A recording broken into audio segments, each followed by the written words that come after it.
Ekoloji so'nggi mashinani olib qo'yganmiz. Eshik qismida yaxshigina pachoq bor. Pachoqlangan yangi mashina.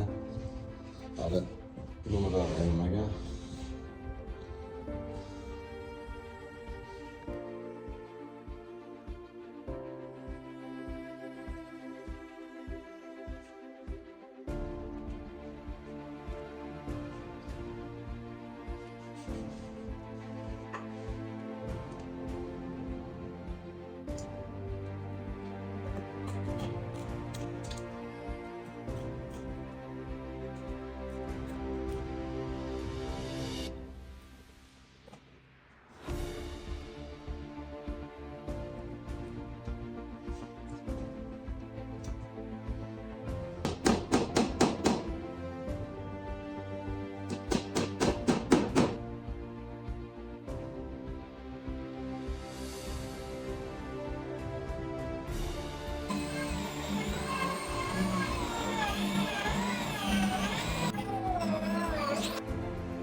Mana pachoq mashinamizni yakunlab bo'lganmiz. Eshiklarni yaxshi ideallikda chiqarib berdik.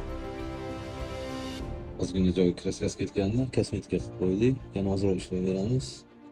Inshaalloh yaxshi holatga keladi yana.